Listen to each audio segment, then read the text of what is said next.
Hello students, welcome to my channel Sync Physics with Suraj. I am Suraj, your physics guide. So your whole journey of class 11, 12, NEET and IIT JEE examination. So आज की इस video में हम बात करेंगे NCERT के exercise current electricity और इस एक्सरसाइज को हम पूरा सॉल्व करने वाले हैं। तो करंट इलेक्ट्रिसिटी के जितने भी न्यूमेरिकल हमारे एनसीईआरटी में हम उन्हें सॉल्व कर लेंगे और उनका सॉल्यूशन देखेंगे। आपका टाइम वेस्ट किए बिना वीडियो को शुरू करते हैं।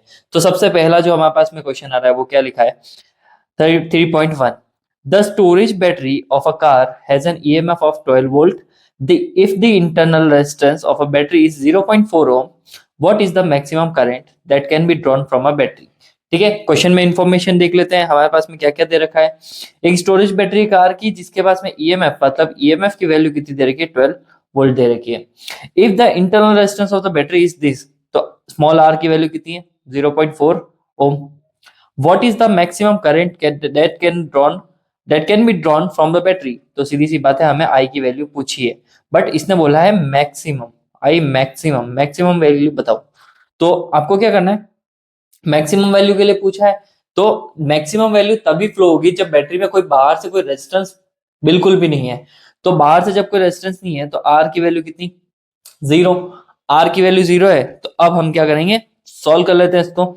तो करंट का फॉर्मूला हो जाएगा I maximum equals to EMF upon internal resistance. External तो है ही नहीं, इंटरनल रेजिस्टेंस आ जाएगा। तो ये हो जाएगा हमारे पास में ईएमएफ की वैल्यू कितनी दे रखी है 12 वोल्ट डिवाइडेड बाय आर की वैल्यू कितनी है 0.4 ओम। ठीक है, पॉइंट रिमूव करोगे यहाँ से तो यहाँ पे जीरो आएगा, तो 120/4 which is equal to 30 ampere. तो ये आपके पास में क्या आ गया, फर्स्ट क्वेश्चन का आंसर। बहुत सिंपल सा क्वेश्चन था। ठीक है, चलो अब सेकंड क्वेश्चन की बात कर लेते हैं हम। सेकंड क्वेश्चन में क्या बोला है, a battery of EMF 10 volt and internal resistance 3 ohm is connected to a register. तो सीधी सी बात है, हमारे पास में क्या दे रखा है, ईएमएफ की वैल्यू कितनी दे रखी है 10 वोल्ट, और हमारे पास में है ना दे रखा है 3 ओम इंटरनल रेजिस्टेंस। तो स्मॉल आर की वैल्यू कितनी है हमारे पास में 3 ओम के आसपास। डन। यहाँ पे अब ये 3 ओम दे दिया और current in the circuit is 0.5 ampere. What is the resistance of resistor? तो हमें आर निकालना है, एक मिनट, हमें निकालना है आर। अगर करंट की वैल्यू कितनी दे रखी है इन्होंने 0.5 एम्पियर, तो करंट, इंटरनल रेजिस्टेंस और ईएमएफ का एक रिलेशन होता है, वो रिलेशन हम यहाँ पे लिखेंगे और जिसकी मदद से हम सब वैल्यू निकालेंगे। बट आगे इसने और भी बोला है कि what is the terminal voltage of a battery when the current is close. Terminal voltage क्या होगा, मतलब कि वोल्ट की वैल्यू भी बताओ। यहाँ पे V की वैल्यू भी पूछी है। तो आई हमें दो चीजें पूछी है, एक्सटर्नल रेजिस्टेंस R और वोल्ट की वैल्यू पूछी है। ठीक है, तो टर्मिनल वोल्टेज निकालना भी इजी है, बट उससे पहले हम R निकाल देते हैं। तो एक रिलेशन है करंट का, I equals to EMF upon R plus small r। ठीक है, इसको पोजीशन इंटरचेंज कर लेते हैं, ये R plus R equals to EMF upon I हो जाएगा, और हमें R चाहिए तो हम कर लेंगे EMF upon I minus R। ठीक है, आए समझ में? अब एस वैल्यू पुट करनी है। तो EMF कितना दे रखा है हमारे पास में 10, I की वैल्यू कितनी दे रखी है 0.5 माइनस R की वैल्यू कितनी दे रखी है 3 ओम। क्लियर? यहाँ से पॉइंट रिमूव करूंगा 100 आ जाएगा, तो ये हमारे पास में 100/5 आ गया 20 माइनस 3। तो R की वैल्यू कितनी आई है 17 ओम के आसपास हमारे पास में आ गई है। क्लियर? बट अब हमें चाहिए वोल्टेज की वैल्यू, तो वोल्टेज हम निकाल देंगे ओम्स लॉ से। V इक्वल टू क्या होता है IR। I कितना दिया है 0.5 और R कितना आया 17। तो हम इसको सॉल्व करेंगे, 17 5 से 85 पॉइंट लग जाएगा, तो 8.5 वोल्ट। तो ये लो आपके पास वोल्टेज और करंट दोनों की वैल्यू आ चुकी है। क्लियर? आगे बढ़े अगले क्वेश्चन के लिए। चलो अगले क्वेश्चन पे चलते हैं। 3.3 exercise 3.3। At the room temperature 27.0 degree Celsius the resistance of a heating element is 100 ओम। मतलब कि इन्होंने फर्स्ट टेम्परेचर 27 डिग्री दिया है और उसके लिए उन्होंने क्या दिया है, आर की वैल्यू 100 ओम दे दी है। ठीक है, और what is the temperature of the element if the resistance is found to be 117 ohm. इसने बोला है कि temperature of the element if the resistance is found to be 117 ohm। तो सेकेंड टेम्परेचर निकालना है जब रेजिस्टेंस कितना दे रखा हो 117 ओम, and given that the temperature coefficient of the material of resistor is 1.70 into 10 to the power minus 4 degree पर Celsius. ठीक है, तो अपने को उसकी वैल्यू निकालनी है। क्लियर, वन बाय वन करके इन्फॉर्मेशन लिख लेते हैं। R1 कितना दे रखा है बच्चों? R1 दे रखा है 100 ओम। R2 कितना दे रखा है? 117 ओम।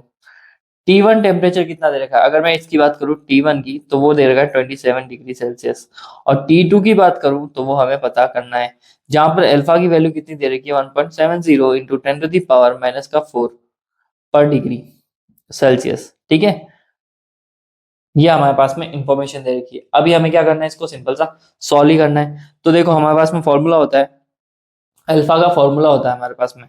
क्लियर, तो अल्फा का फॉर्मूला होता है, एक तो होता है हमारे पास में R T equal to R naught bracket में 1 plus alpha T2 minus T1। इसकी मदद से हम क्या कर सकते हैं, पूरे वैल्यू निकाल सकते हैं। ठीक है, तो सबसे पहले इसको सॉल्व कर लेते हैं ताकि अल्फा हमें मिल जाए। तो ये हो जाएगा R T equal to R naught alpha D2 minus T1। Clear, ये हो गया R T minus R naught equal to R alpha T2 minus T1। तो हमें अल्फा चाहिए, तो अल्फा का सिंप्लीफाई करेंगे तो हमें मिलेगा R T minus R naught upon R naught T2 minus T1। अब बता दो, R naught is the initial temperature and R T is the final temperature, जिसपे वो बढ़ के घट के कुछ भी हो सकता है। तो हमने यहाँ पे इसको सॉल्व कर दिया, अल्फा की वैल्यू निकाल दी। अब ये जो वैल्यूज आई है ना, ये ऊपर, इन्हें हमें बस पुट करना है, जिससे क्या होगा, हमें सब चीजें मिल जाएगी। तो अब हम इसे सॉल्व कर लेते हैं, चलो देखते हैं। तो हमें चाहिए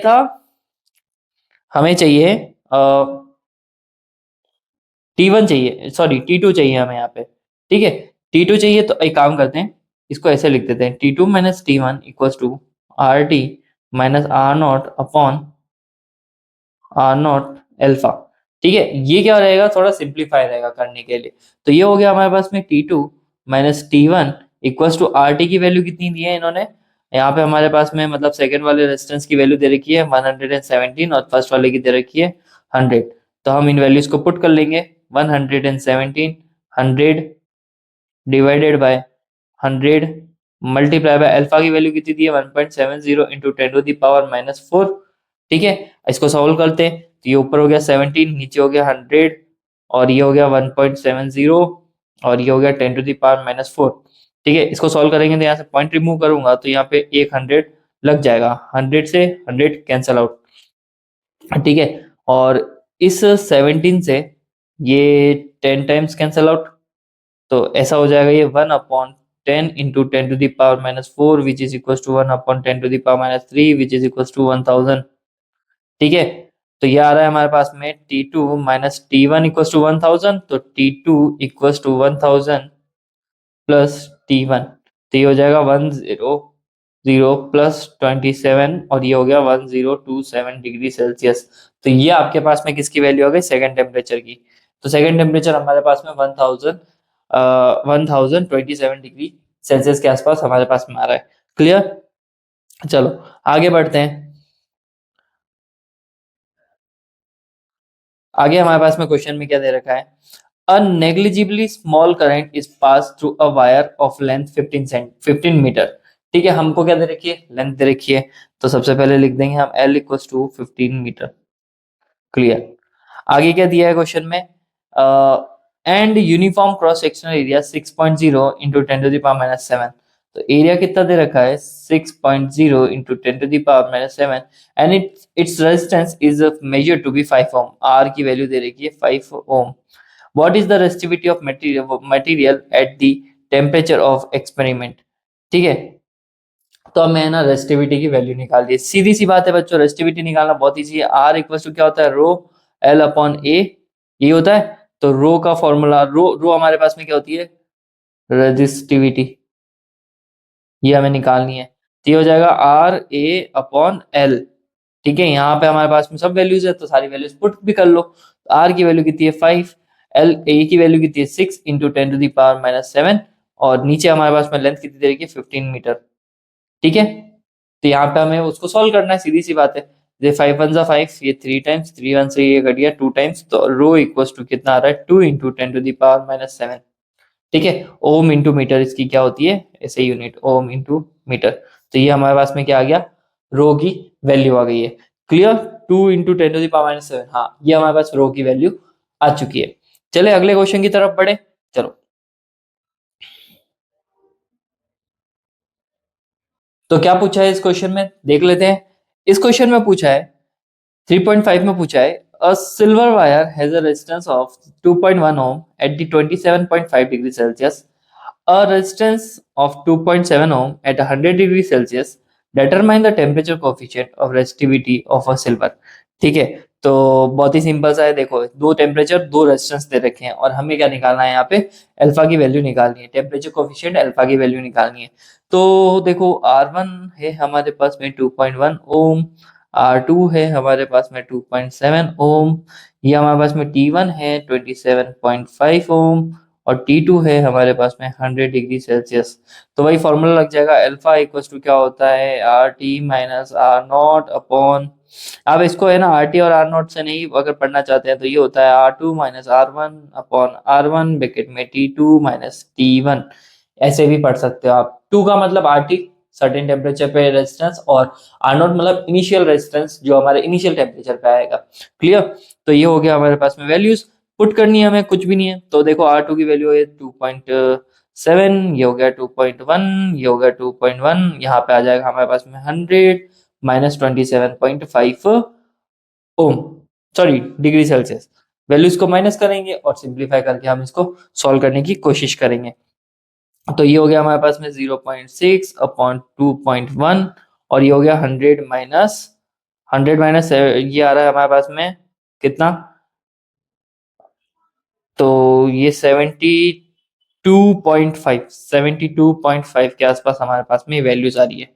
ठीक है, तो अब इसे बस सॉल्व करना है और यहाँ पे अगर मैं पॉइंट रिमूव करूंगा तो एक 10 यहाँ नीचे लगेगा, यहाँ से पॉइंट रिमूव करूंगा तो एक 10 ऊपर लग जाएगा, 10 से 10 कैंसिल आउट, 3 से कैंसिल आउट हो जाएंगे ये सब, 3 2 जा 6 और 3 7 जा, तो ये हो गया 2/7 मल्टीप्लाई बाय 7, ये हो गया अपने पास 2/7 मल्टीप्लाई बाय 72.5।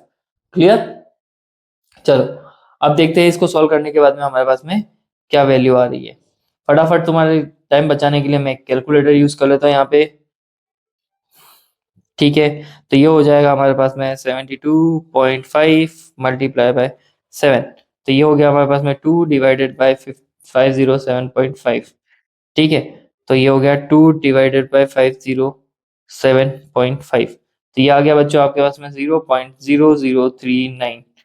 ठीक है, तो ये हमारे पास में क्या आ गया, अल्फा टेम्परेचर कोफिशिएंट आ गया, इसकी यूनिट क्या होती है पर डिग्री सेल्सियस। ठीक है, तो ये हमारे पास में अल्फा की वैल्यू भी आ चुकी है। आगे बढ़ते हैं अगले क्वेश्चन की तरफ। तो क्वेश्चन आ रहा है 3.6। इस क्वेश्चन में क्या बोला है 3.6 के अंदर, 3.6 के अंदर बोला है कि a heating element using a nichrome connected to a 230 volt supply, ठीक है, draws a initial current of 3.2 ampere which settles after a few seconds to steady value of 2.8। ठीक है, what is the steady temperature of the heating element if the room temperature is 27.0 degree Celsius, temperature coefficient of resistance of nichrome average over the temperature range of involved is 1.7 into 10 to the power minus 4। Information दी है वो लिख लो सबसे पहले, तो हमारे को दे रखी volt कितनी 230 वोल्ट, करंट की वैल्यू दे रखी है, पहले वाले करंट की वैल्यू 3.2 एम्पियर, सेकंड करंट की वैल्यू दे रखी है 2.8 एम्पियर, अल्फा की वैल्यू दे रखी है 1.7 into 10 to the power minus का 4 और क्या लिखा है what is the study temperature of heating element if the room temperature, initial जो टेम्परेचर है मतलब कि T1 वो कितना दे रहेगा 27 डिग्री सेल्सियस, तो हमें बताना है कि फाइनल टेम्परेचर T2 कितना होगा। ठीक है, तो बहुत सिंपल सा क्वेश्चन है, देखो सबसे पहले अपन फॉर्मूला पुट करेंगे, अल्फा इक्वल्स टू, सॉरी हमें फॉर्मूला पुट करने के लिए हमें चाहिए, अगर ये फॉर्मूला पुट कर रखा है हमने R2 minus R1 upon R1 T2 minus T1, but इसके लिए हमें चाहिए R1 और R2 की वैल्यू, तो वो निकालना बहुत ही ईजी है। ओम्स लॉ से R1 क्या हो जाएगा अपने पास में V अपॉन I1 और R2 क्या हो जाएगा हमारे पास में V अपॉन I2। V कितना है 230, I1 3.2 और ये हो जाएगा हमारे पास में 230 डिवाइडेड बाय 2.8। ठीक है, तो इससे हमारे पास में R1 और R2 की वैल्यू आ जाएगी, जिसे हम कहाँ पे पुट करेंगे उसमें, क्योंकि हमारे पास में अल्फा वगैरह सबकी वैल्यूज गिवन है। तो let's add a calculator so that आपका टाइम बच जाए फटाफट।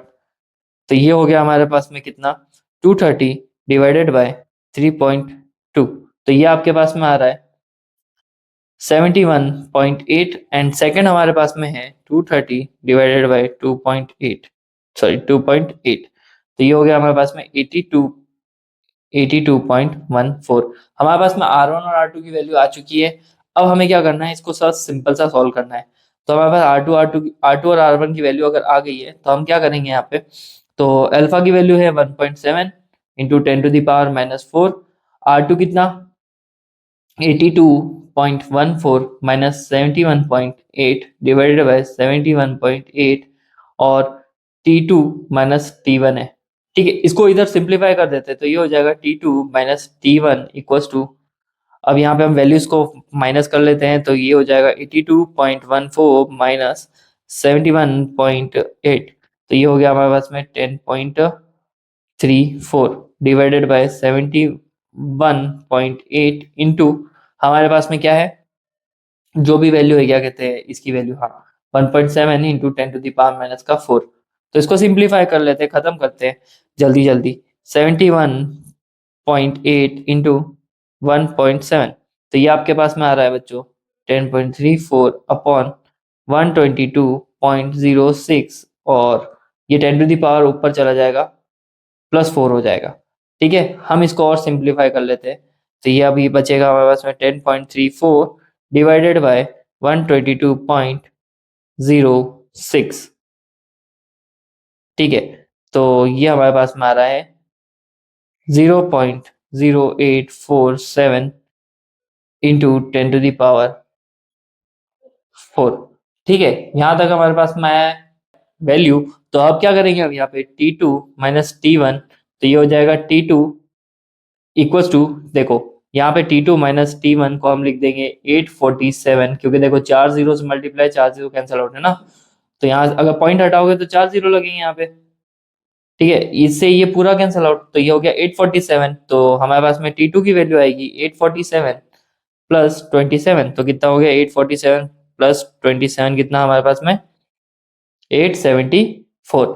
एनसीईआरटी में इसके आसपास का आंसर आ रहा है लगभग, क्योंकि मैंने है ना अप्रोक्स आंसर ले लेके यूज करा है, बट वो समथिंग समवेयर अराउंड 860 के आसपास, 867 या 68 के आसपास, 5-4 नंबर अपना ज्यादा ही आ रहा है। ठीक है, तो कोई फर्क नहीं पड़ता है, अप्रोक्स आंसर चलेगा थ्योरेटिकल में, लेकिन एमसीक्यू में ये चीज दिक्कत दे सकती है। ठीक है, अगले क्वेश्चन की तरफ बढ़ते हैं हम। अगला क्वेश्चन क्या है, तो बच्चों अब आ रहा है हमारे पास में एक्सरसाइज नंबर 3.7। ठीक है, 3.7 इस वाले में क्या पूछा है, determine the current in each branch of a network shown in figure. हर एक में नेटवर्क में जो भी शोन है वो हमें दिखाना है यहाँ पे। ठीक है, तो देखो सबसे पहले हमारे पास में है ना यहाँ पे कितने लूप बन रहे हैं वो ढूंढ लेते हैं हम। पहले इनके नाम दे देते कंप्लीट A B C, और हम बात करेंगे डी वगैरह लगा देते, ये डी हो गया हमारे पास में, और इसको बात करेंगे एफ, और इसको नाम दे देंगे हम, क्या दे देंगे, जी ले देंगे। ठीक है, ये हमारे पास में लूप बन गए। अब यहाँ से करंट जाएगा 1 बाय 1, तो सबसे पहले जो करंट यहाँ पे जा रहा है, ये देखो यहाँ से जो करंट आ रहा है उसका नाम है आई। ठीक है, यहाँ से फिर आगे जाएगा करंट और इसके दो टुकड़े हो जाएंगे, एक आधा इधर जाएगा आधा इधर जाएगा। ठीक है, तो यहाँ पे जो करंट ऊपर जा रहा है उसको दे देंगे I1 और नीचे की तरफ जा रहा है वो I2। फिर आगे गया करंट वापस डिस्ट्रीब्यूट हुआ, बी पॉइंट पे पहुंच के करंट डिस्ट्रीब्यूट हुआ, इसको दे देंगे हम I3 और इसको नाम दे देंगे हम I1 माइनस I3। सिमिलरली अब ये नीचे की तरफ आ रहा है I2 और I1 दोनों, I2 और I3 दोनों नीचे आ रहे हैं, तो हम इन दोनों को एड अप कर लेंगे तो ये इस डायरेक्शन में जाएंगे, तो हमारे पास समझ जाएगा I2 प्लस I3। ठीक है, तो इस तरह से करंट जाएंगे और आगे वापस मिल जाएंगे और करंट हमारे पास में I निकल जाएगा यहाँ पे। ठीक है, इस तरह से निकालना है। अब हमें लूप कंसीडर करने हैं। तो यहाँ पे बच्चों मैं बता देता हूँ 3 लूप बनेंगे। एक तो बनेगा A B D A, एक तो पहला वाला जो ये मैंने ट्राइंगल बनाया है। ठीक है, सेकेंड लूप हमारे पास में बन रहा है BCDB, ये दूसरा लूप, और हमारे पास में तीसरा एक लूप बन रहा है ADCFGA, ये लूप दिख रहा है ऐसा ही शेप का। तो यहाँ पे हमें वो बनाना है। 3 इक्वेशन बनेगी। सबसे पहला जो लूप आ रहा है मेरे पास में आ रहा है A B D D A. इस लूप की बात कर लूं A B D A loop की, तो यहाँ पे देखो करंट की डायरेक्शन में जब हम साथ में चलते हैं तो इस डायरेक्शन में जा रहा है। तो यहाँ पे करंट हो जाएगा, सॉरी वोल्टेज हो जाएगी 10i1। ठीक है, तो ये हो गया हमारे पास में 10i1। फिर हमारे पास बी से डी में जाएंगे तो ये हो जाएगा प्लस का 5i3। लेकिन जब डी से ए की तरफ जाओगे ना बच्चों, जब डी से ए की तरफ जाओगे करंट उल्टा आ रहा है, तो करंट के उल्टे डायरेक्शन में जब हम जाएंगे तो वोल्टेज को क्या लिखेंगे, नेगेटिव में लिखेंगे। तो ये आ जाएगा माइनस का 5i2 equation 0, sorry equal to 0, और ये बन गई इक्वेशन नंबर 1। फिर हमारा जो सेकंड लूप आ रहा है वो नाम है सेकंड लूप का नाम है बी सी डी बी। ठीक है, इसमें भी हमें रूल अप्लाई करना है। तो सबसे पहले आपको दिख रहा है बी से सी में जब हम जा रहे हैं तो यहाँ पे 5 ओम और ये करंट इतना दे रखा है, तो resistance multiply by current voltage ही होता है। तो ये हो जाएगा हमारे पास में क्या, ये हमारे पास में हो जाएगा 5i1 माइनस i3 प्लस का।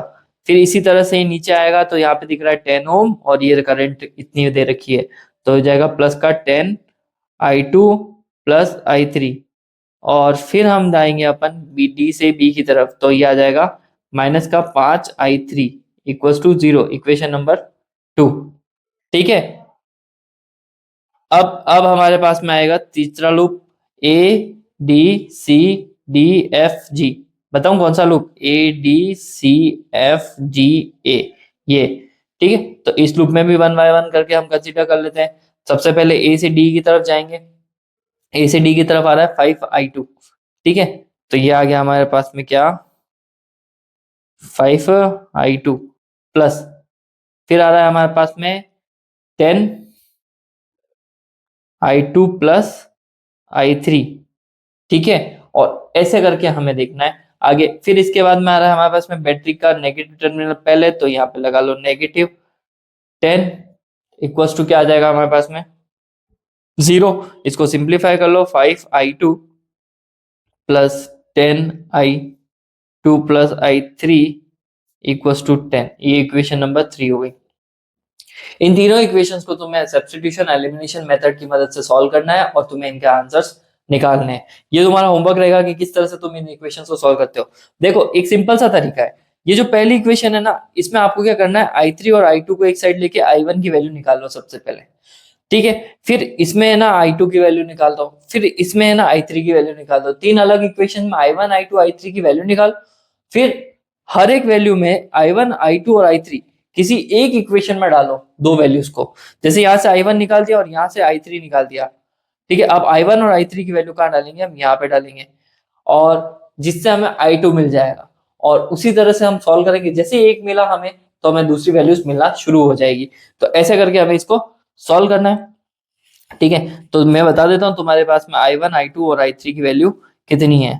ठीक है, i1 i2 और i3 की वैल्यू हमारे पास में कितनी आ रही है। ठीक है, जो है कुछ इस तरह से, इसकी वैल्यू आ रही है 4/17 एम्पियर, इसका आ रहा है 6/17 एम्पियर, और इसकी वैल्यू आ रही है -2/17 एम्पियर। तो कुछ इस तरह से i1 i2 i3 की वैल्यू सॉल्व करनी है। बट पता है तुम्हें इसमें मेन चीज क्या है, मेन चीज है किरचॉफ के रूल अप्लाई करना आना चाहिए। क्योंकि सब्स्टिट्यूशन एलिमिनेशन तो कोई भी बच्चा कर लेगा, वो 12th में, तो इतना तो उसको आना ही चाहिए। ठीक है, चलो अब करते हैं हम अगला क्वेश्चन। अगला क्वेश्चन करते हैं, क्या बोला है अगले क्वेश्चन में, a storage battery of EMF 8 volt and internal resistance 0.5 ohm is being charged by 120 DC supply. ठीक है, एक स्टोरेज बैटरी दे रखी है और उसकी ईएमएफ की वैल्यू कितनी दे रखी है, 8 वोल्ट। ठीक है, 8 वोल्ट, इंटरनल रेजिस्टेंस कितना दे रखा है, 0.5 ohm, being charge by the 120 volt DC supply. तो मतलब कि हमको एक्सटर्नल वोल्टेज भी मिल रही है। ठीक है, एक्सटर्नल वोल्टेज भी मिल रही है, तो वो कितनी है, 120 वोल्ट। ठीक है, अब एक्चुअल में नेट डिफरेंस कितना है ईएमएफ का, तो वो निकाल देते हैं। 120 में से 8 गया तो कितना, 112 वोल्ट का डिफरेंस है। मतलब एक्सटर्नल जो चार्ज हो रहा है उससे और बैटरी का स्टोरेज जो है ईएमएफ, वो इन दोनों का डिफरेंस कितना आ रहा है, 112 वोल्ट का। आगे क्वेश्चन में क्या बोल रहा है कि DC supply using a series resistance of 15.5 ओम। तो मतलब कि एक कैपिटल आर, मतलब उसकी वैल्यू भी दी है 15.5 ओम के आसपास। आगे पूछा है what is the terminal voltage of the battery during the charging, इसको चार्ज करते समय बैटरी की वोल्टेज कितनी होगी। What is the purpose of having a series resistance in the charging circuit, और सर्किट में रेजिस्टेंस को सीरीज में क्यों जोड़ रहे हैं, उसका पर्पस क्या है यहाँ पे, वो भी बताना है हमें। ठीक है, वन बाय वन करके सॉल्व करते हैं। तो देखते हैं यहाँ पे क्या निकलेगा हमारे पास में। ये तो आ गया हमारे पास में ईएमएफ का डिफरेंस 112 का, इंटरनल रेजिस्टेंस कितना है 0.5 और एक्सटर्नल रेजिस्टेंस कितना है 15.5। तो हम इसको सॉल्व करेंगे। तो सबसे पहले हमारे पास में करंट का फॉर्मूला होता है I equal to E M F upon R plus small R. ठीक है, ईएमएफ कितना है हमारे पास में 112 वोल्ट का डिफरेंस, आर कितना है 15.5 प्लस 0.5, तो ये हो गया हमारे पास 112 डिवाइडेड बाय 16। ठीक है, तो ये आ गया हमारे पास में, यहाँ से कट गया और ये 7 टाइम्स, तो 7 एम्पियर तो हमारे पास में क्या आ गया, करंट आ गया। इतना करंट तो वो स्टोरेज बैटरी ड्रॉ कर रही है जब उसको क्या कर रहे हैं, हम चार्ज कर रहे हैं। ठीक है, सेकंड हमें निकालना है वोल्टेज की वैल्यू। वोल्टेज की वैल्यू निकालनी है तो V इक्वल टू क्या होता है, E प्लस आई आर। क्या होती है वैल्यू, आई आर, ये वोल्टेज की वैल्यू होती है हमारे पास। तो स्टोरेज बैटरी के लिए वोल्टेज की वैल्यू निकाल देते हैं, तो वो कितनी आ रही है, ईएमएफ कितना था 8 प्लस, और क्या कहते हैं करंट कितना आया 7, और मल्टीप्लाई बाय ये कितना हो गया हमारे पास में 0.5। ठीक है, 0.5 मतलब आधा ही होता है, तो 7 को अगर इससे मल्टीप्लाई करूंगा तो ये हो जाएगा 3.5। 8 और 3 कितना है हमारे पास में, 8 और 3 11.5 वोल्ट के आसपास हमारे पास में क्या आ रहा है बैटरी के अंदर। यहाँ लिख देता हूँ, बैटरी के अंदर ये जो पूछा है ना इन्होंने कि what is the terminal voltage of a battery during charging, charging के समय उसकी टर्मिनल वोल्टेज कितनी है 11.5 वोल्ट दे रखी है। आया समझ में क्वेश्चन, बहुत ही इजी है, सिंपल सा तरीका है। और क्वेश्चन में ये भी पूछा है कि व्हाट इज द, क्या कह सकते हो, पर्पस क्या है एक्सटर्नल सीरीज में जोड़ने का, तो उसका पर्पस इतना सा ही है बच्चों कि वो एक लिमिट में करंट को फ्लो होने देता है, ना एक्सेस अमाउंट ऑफ करंट ना लो, तो एक सर्टेन अमाउंट में करंट को फिक्स होने देता है। ठीक है, तो बस उसके लिए इसको जोड़ा जाता है। नेक्स्ट क्वेश्चन की तरफ हम बढ़ते हैं। नेक्स्ट क्वेश्चन में क्या पूछा है कि the number density of a free electron in a copper conductor estimated in example 3.1 4 3.1 is 8.5 into 10 to the power 28। तो नंबर डेंसिटी उन्होंने दे रखी है, तो नंबर डेंसिटी मतलब n की वैल्यू दे रखी है, तो ये है 8.5 into 10 to the power 28।